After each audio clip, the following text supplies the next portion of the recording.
Elite notary. Easy for you to say.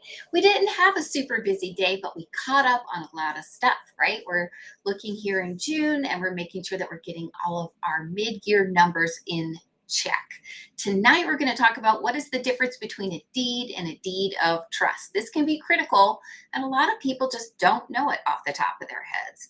And if you've been in the business for a while, this may seem silly to you, but there are some important things to note. The first thing is to think of a deed like a title to a car. Unless you're holding that deed, you do not own that home. A deed is a mechanism used to transfer property between a seller and a buyer. And so to that extent, it's filed with every transaction. But to actually have the deed that says you own the home alone can be somewhat more rare. What's more common would be called the deed of trust. And the deed of trust is actually a way of transferring ownership. It's generally held by another party with you having an ownership interest. Like a lender, right? Like I have a deed of trust on file with my bank who gave me the loan to own my home. So even though I don't own the property, I still have an interest in the property. The deed of trust also explains tons of important information. It's often called the pay you stay, you don't, you won't document because it outlines all the ways in a specific municipality that you need to make sure you're meeting the expectations of that lender. It also gives a lot of if-then clauses, right? And it can be a reflection of the bad choices that people have made all throughout history. One of the things that I think is interesting in a deed of trust in Virginia is it'll talk about how even if your yard gets out of control, you still need to be able to pay your mortgage. You can't use that as an excuse that the property was so inaccessible due to the lack of care that you couldn't access it to live there, so you can't pay.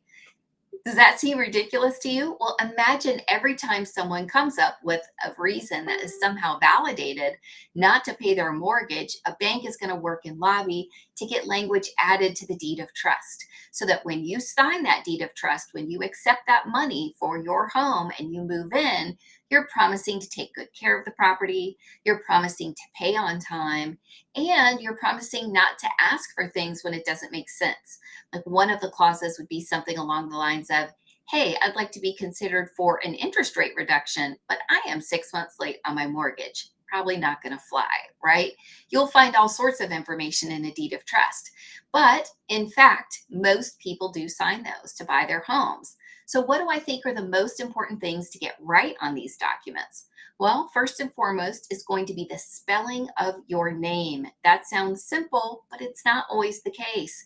Maybe you have an E as a middle initial, and that's your only name. Your middle, I'm Amy E. Wixhorn, and there's no period after that because E is my middle name. This is from a real life example.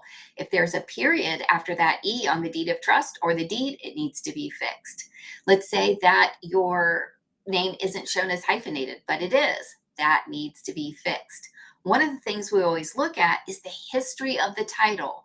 We want to see let's say I was going to sell a home and I took possession as Amy Johnson, and then I sold it as Amy Horn. You would want to have an also known as clause in there because they're trying to trace the history of that property and how could Amy Johnson have bought it and Amy Horn have sold it? Or my name changed in between. But that's got to be recognized in the paperwork, if you will. So there's a lot of details that our incredible title companies get on top of and our lenders expect to be correct. These are not always perfect. And so as a buyer, a seller, or an agent or a mortgage broker, it's a great thing to stay on top of and make sure you've got right.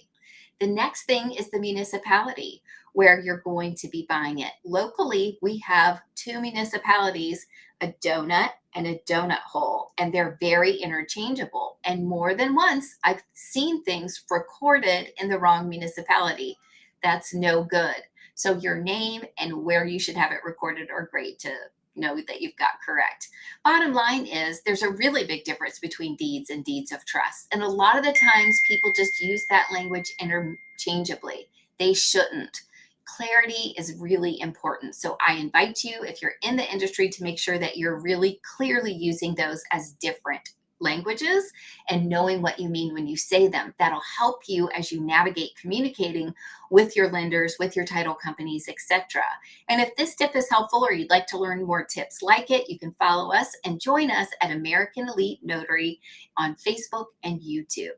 Thanks, and I hope you have a wonderful evening. We're looking forward to a great 3-day weekend, so I'll actually see you back here Tuesday live around 5. I hope you take